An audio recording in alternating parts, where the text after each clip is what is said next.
AFCON 2025 in Morocco is heating up. A lot of things are coming out, and now we know the last 8 in this tournament, and we are also going to talk about the ones that we think are going to make it to the top 4. Well, I don't know. I'm very horrible when it comes to predicting. Solomon, so good to have you once again. Thank you so much. Good to be here. Yeah. So, how are you enjoying AFCON so far? So far, so good. I think there's been I think for me, the important thing is there's been quite a lot of goals. Yeah. Which is really beautiful, and we've seen quite a lot of play by different teams. That is surprising, shocking, beautiful football, and I think the African flair. Yeah. Which for me is actually quite important. And you see the differences in the different regions in Africa and how they play. Where you see the West African teams have a certain way of playing, and then you have the North African teams have a certain way of playing. The European way of playing. European way of playing. Yeah. And remember, they are totally different in the way that they play. True. They play based on their strengths. Yeah. And it's good to see the West African side. If you look at the quarterfinals, 8 of the teams in the quarterfinals. Yeah. Finals we had 4-4. Yeah, 4-4, then 2 each. Yeah, 2 advanced and 2 went home. Yeah, so, that's which true. is a good thing. It shows the strength of African football. But for me, the sad part is there is no Southern African team. Yeah. Even in the quarterfinal. And that's not a good thing for African football. There's no Zambia, there's no Zimbabwe, there's no South Africa, there's no Angola, because these are football playing nations we're talking about. So for me, that is the down part of it. So what happened though to the Southern African region of the continent? I think it's the strength. First, you have to look at the talent coming from these regions. There seems to be more talent from West Africa, raw talent that is. Okay. But then the North Africans, in as much as they don't really have the talent like West Africans, but they have the infrastructure. Yeah. Development is quite huge for them. The standard is high. The standard is high. The Southern African side, there's a talent. Yeah. It's not like Zambia has talent, Zimbabwe, Angola has a talent, South Africa has a talent. So something is not really going on. I need to talk about South Africa because I saw you were having a debate on one of your social media platform with a lot of people concerning South Africa and the national team, why they are not doing very well. Right. And a lot of people were not taking it lightly with it because they were like, no, we are the best. We are going to the World Cup. You are not going to the World Cup. So how dare you come to say to us, tell us about soccer and all that. But the truth is, let's look at the infrastructure like you mentioned. They have it, and they have talented footballers. Yeah. But which time they try to move past that stage, to break that status quo, they can't get over the line. Yeah. What is happening to the South Africa football? I think sometimes it's mental, and also it's about ambition. I was watching a program the other day, and they were interviewing a young footballer, a South African footballer. Yeah. I was watching with my wife, and it's like, where do you want to play when you grow up? I want to play for Kaizer Chiefs. Pirates. I turned to my wife and was like, you see what the problem is? But they are patriotic though. West African. But they are patriotic though.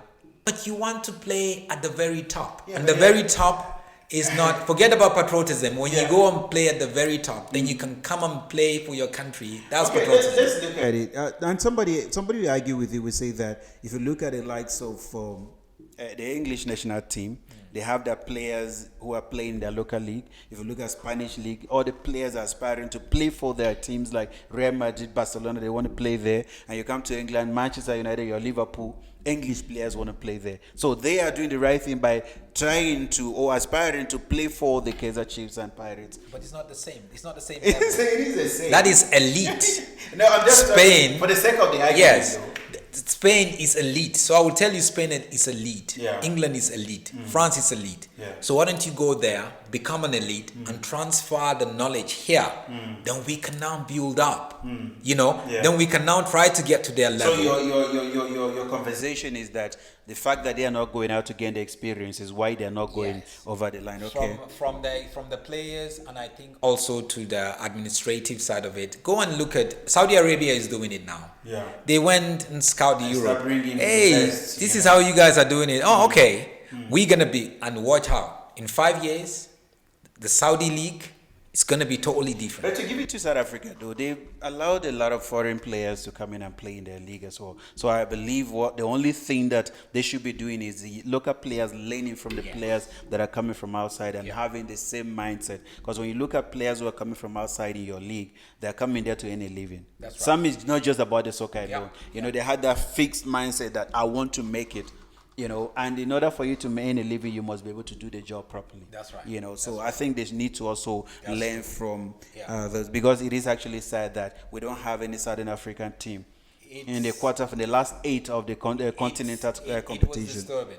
It is. It's not a good thing. And Bafana, for me, I just felt like they were supposed to be here. Yeah. Because that's how good I rated them when the competition started. Okay, let's go into the quarterfinal of the Easy tournament, the last 8. And we saw the teams that advanced to the next stage, where Mali played against Senegal. Mali won that game 1-0. Senegal won 1-0 rather. India scored in the 27th minute. And then Cameroon against Morocco. Diaz and Sabari, they scored there. And Morocco advanced. Algeria played against Nigeria, a team that I was afraid of. I was afraid of Algeria because of their style of play and the way in which they played against Congo. So I was scared that these guys were going to sort of get something from the Nigerian national team, but they were unable to. They were actually controlled and directed on how they should play in that game. And then Egypt played Cote d'Ivoire, and Egypt won that game 3-0. Let's look at these games. You know, Senegal for me is always, been there. They've been a solid side and conceding less and also playing very well, making sure they're attacking. Yeah. So I definitely see them as one of the guys that are going to be able to go through. That game they played against Mali, so it was a West African derby. Yeah, so it was going to be a difficult one. Yeah, it's going to be. And Mali actually made it difficult for themselves when their captain, actually got a red card. Very early in the game. So you can't get a red card in the round of 16, very early in the game. And then in the quarterfinal, you're getting a red card again. Yeah. So there's a level of indiscipline that's there. So it complicated the whole thing for them. So I think they threw that game away.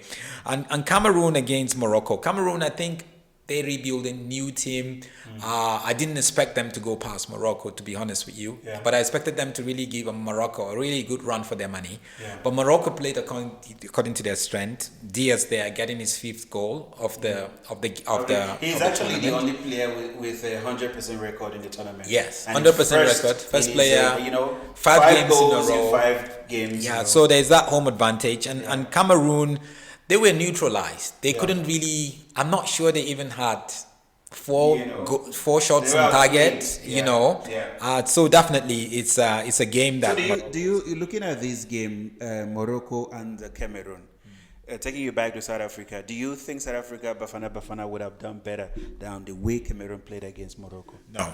Morocco, the Moroccans would have. Morocco is a very balanced side.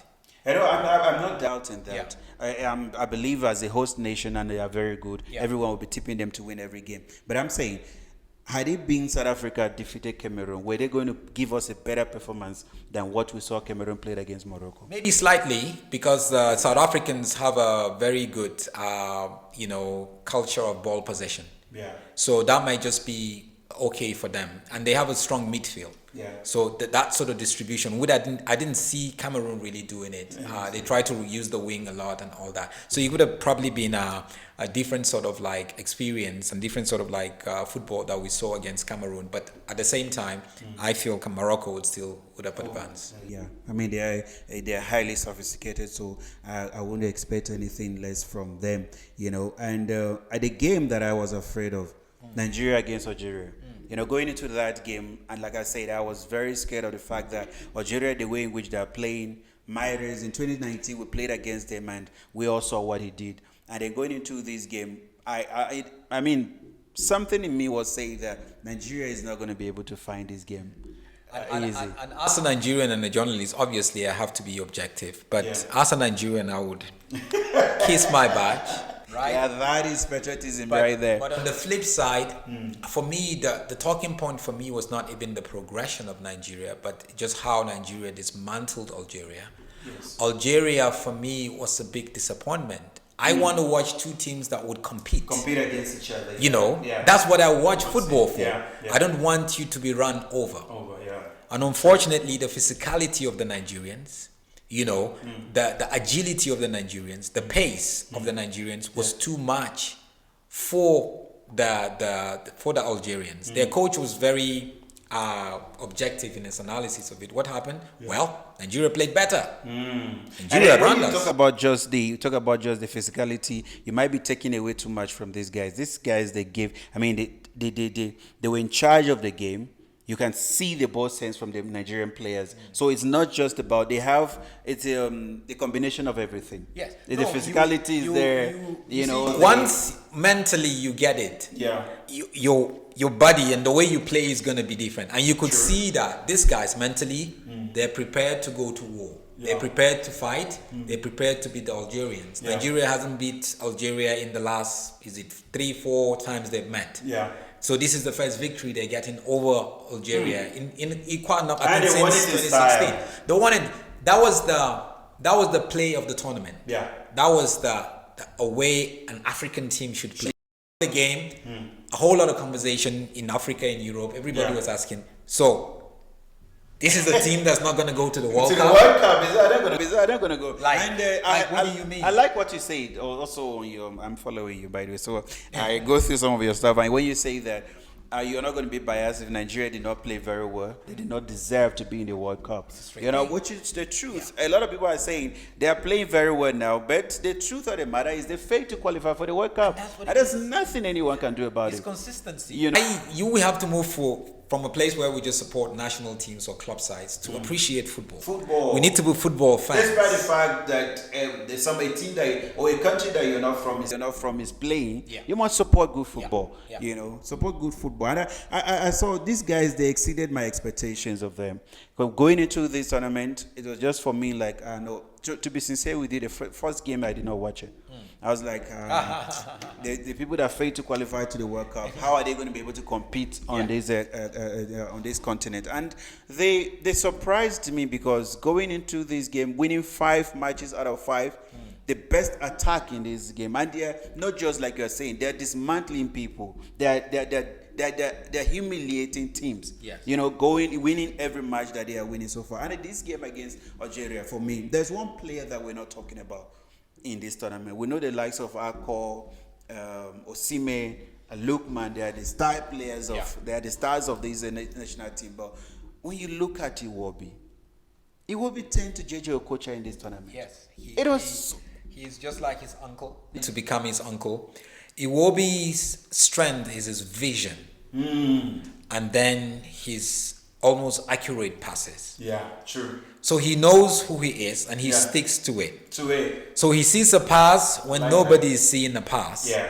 And that was exactly what he did when he gave that pass to Osimhen.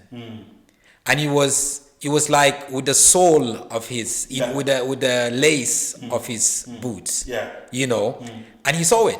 And there was an Egyptian player. Yeah. He couldn't intercept. He was late. Yeah. No, he tried, but he could not. Because Iwobi saw it already. Yeah. So he saw it before the Egyptian player. That was why the Egyptian player was late to intercept. Yeah. You know, and it was an accurate pass. Now you're left with just one defender. 2-1. Yeah. Unselfishly pass to Akol. Akol could now see the opportunity. Let me just fake shot. Bring it to my left. The goalkeeper is going to be talking about it, like you said, in Europe, everywhere. Now on social media, everywhere, everyone is talking about that. I tell people, like, even if Nigeria loses to Morocco, a lot of Nigerians will be satisfied with what they've seen. 100%. So if this team is able to play this way, right? Then we have a team. And there's a lot of young players. There's a lot of other players who are not even there yet.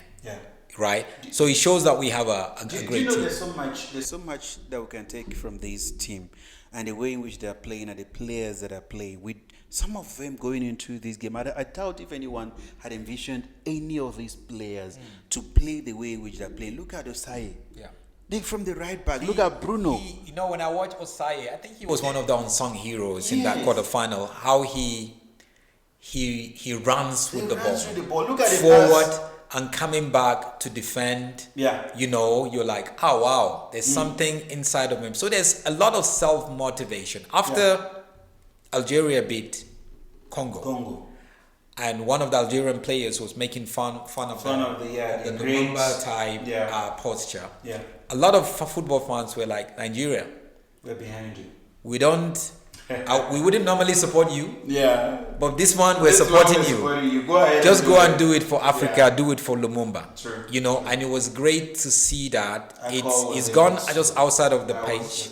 You know, and Akko is a great player. You know, and he's showing what he could actually do for Seville in Spain in the La Liga, and we hope to see more of him in the La Liga. I hope to see more, because I mean the stories emanating from some of the sports stories in the UK are that Manchester United are looking at him to sign him. I will be very happy, because I want to see this guy go play for a big. I mean, Sevilla is a big team, but I want to see him to go to the English Premier League, where he'll be seen week in, week out, because there's so much potential in this guy and the way in which they're playing. The Nigerian team, I mean, everybody is so happy. I just don't understand why the government of Nigeria will be disappointing these guys. It's not, I mean, it's not something that we're supposed to go into, but the truth is these guys are representing the nation. You should make sure that you treat them well.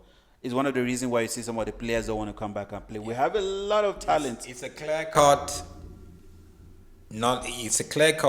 incidences of corruption. True, I agree. Funds were made, we know. Yeah. Funds were made available. It's your responsibility to make sure the funds are there. But you know that some people want to make money out of monies that is not supposed to be their money. Yeah. You know, so you cannot make promises. Money is very motivational when it goes to that. So it's good to see Nigerian businessmen like Rabiu, the guy in charge of Bua, you know, produces quite a lot of cement and different whatever, promising like, look, if you can defeat Morocco in the semi-final, I'll give you $1 million. Even for every goal, I'm going to give you. Say that if the government don't pay, I'll pay from my own. You know, as a captain. So it's not conversation that we should be having. Any young Nigerian would be disappointed in that as footballer. Why should I play for Nigeria?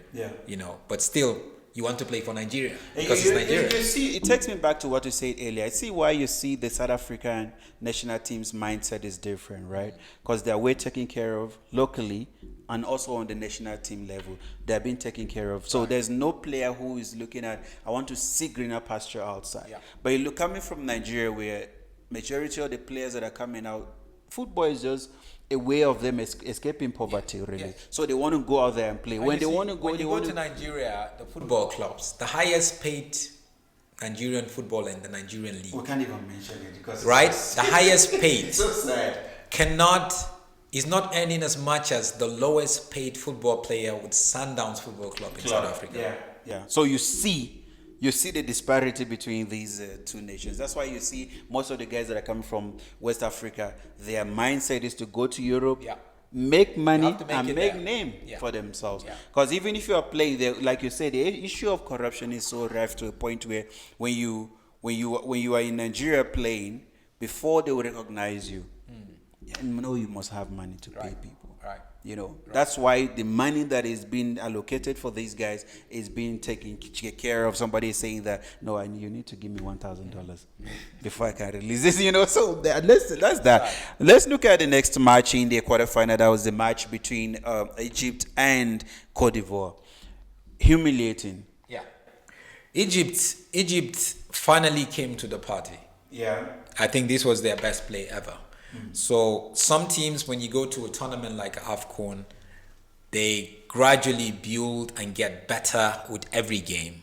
And I think Egypt is that team that's been getting better with every game. And now when they got to the quarterfinal, where they know that, look, hey, we need to be able to beat the defending champions, because remember, the defending champions are Cote d'Ivoire. We need to beat them. And for us to beat them, we need something extra. And we saw that. They use their strength. They know they cannot keep the ball, whatever, and they use the counter-attack system quite a lot, and they delivered. And I think also the Ivorians were a bit careless. They were. They made certain mistakes. The first 2 goals was like, you know, what were you thinking? You know, where is the defense here?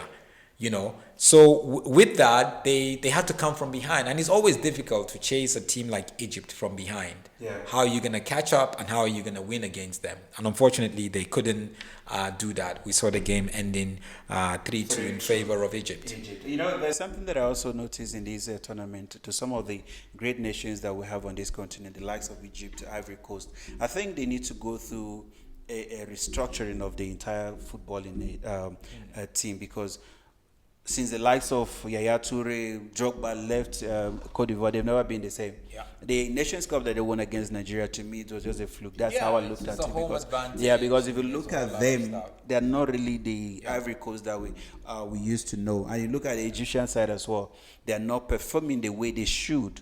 Like you say, if not because the Cote d'Ivoire guys were reckless, I don't think they were going to win that game. It was going to be a difficult one for them. But now we have these are the last 4 teams. The best teams on the continent are going to be participating in the semi-final of the tournament, where we have Nigeria playing against the host nation, Morocco, and we have Senegal playing against Egypt. These are going to be tough games. We have 2 teams from West Africa and 2 from North Africa. We might just have a derby here where we're going to have 2 North African teams playing in the final, or we have 2 West African teams that are going to play in the final. It is left for us to see and to watch this game. So going into the semi-final, let's look at Egypt versus Senegal. Senegal don't just want to get to the final, they want to win. They want to win it, yeah. That's what I picked up with their mentality. Yeah. They know they have a team that is capable of winning. Yes. And they know it's been a while they won. Yeah. So that's the mindset. They know what they have to do. Sure. But Egypt, I'm not even sure they trust themselves enough. Yeah. I was sort of thinking. But it's a semi-final. Yeah. Your best opportunity to play in the final. Mm-hmm. And sometimes you see a team just totally change. Yeah. Like, oh, wow, these guys are playing because they want to get to the final. True. So, but I would put my money on Senegal. Because defensively they're strong. They have a great goalkeeper. Midfield is strong. So they're going to go in there. It's going to be very close though. Yeah. But I feel that these are 2 teams that have a different sort of like football philosophy. Yeah. So I'll put my money definitely on Senegal. All right, let's look at the 2 of the best teams in this tournament. We have a team with 100% record, and we also have a team with a player that is maintaining a 100% record in this tournament. That is Morocco. They have Brahim Diaz, the Real Madrid forward, who scored 5 goals in 5 games. And on the other hand, you have a Nigerian team that played 5 games in this tournament. All the 5, they won all the 5. There's no draw going into this semi-final. So let's look at this game now. You know what I was saying? I was saying to somebody that the referees, the officials that are going to be officiating these games they must have a thick skin, and they must be very professional. Yeah, I would go for the South African referee. It's a South African referee there. Trying to remember his name now. He's very thorough. Very, very thorough. Okay. He doesn't look at you. He makes his decision, whether he wants to consult VAR or not. Yeah. And he's been very spot on. Good. Not allowing any player to harass him. Because you have to understand also the culture, especially the North Africans. Yeah. They sort of like try to harass the referee sometimes. You saw that in Nigeria, Algeria. It's sort of like part of their game, part of their culture. Yeah. Where you harass, you just talk, you use your body language, do that. Which in West Africa we do that, but not at that level. True.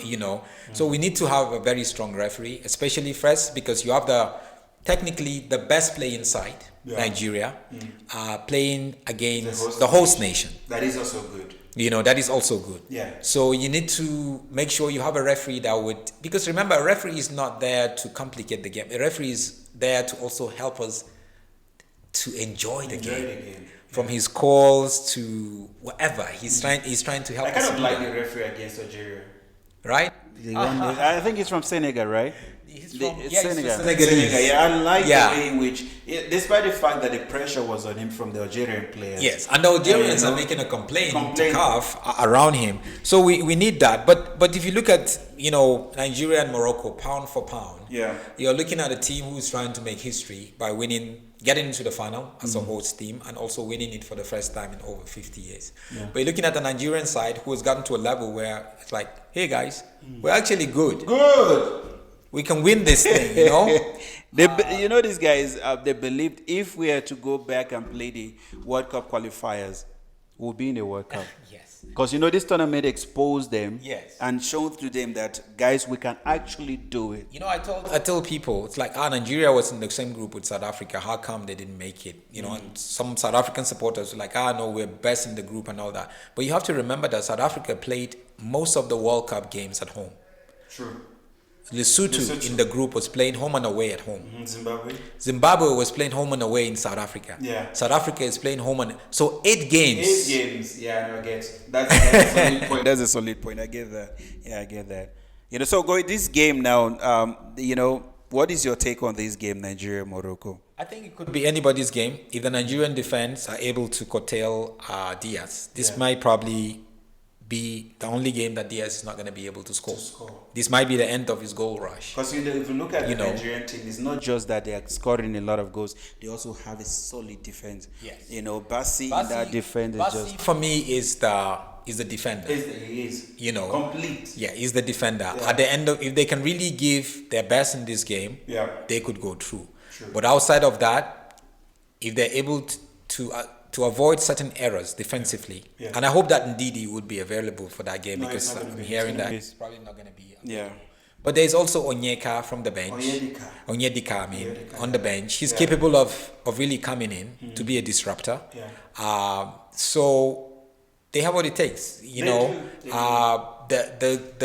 Moroccans, they're blending a bit of the European football and a bit of having ball possession, which we have both. Physically, they are not on our level. Yeah.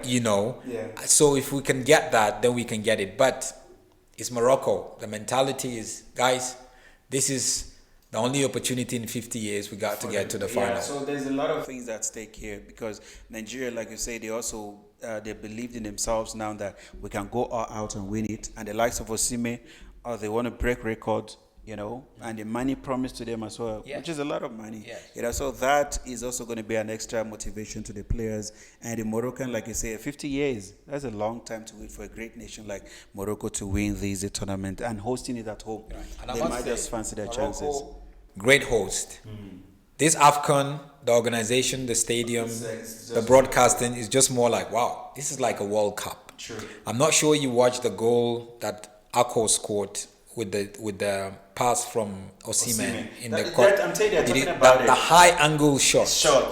They're talking about it. Like, that's why everybody's talking about it. This is what you watch at the World Cup. The organization is just the way in which the tournament is going.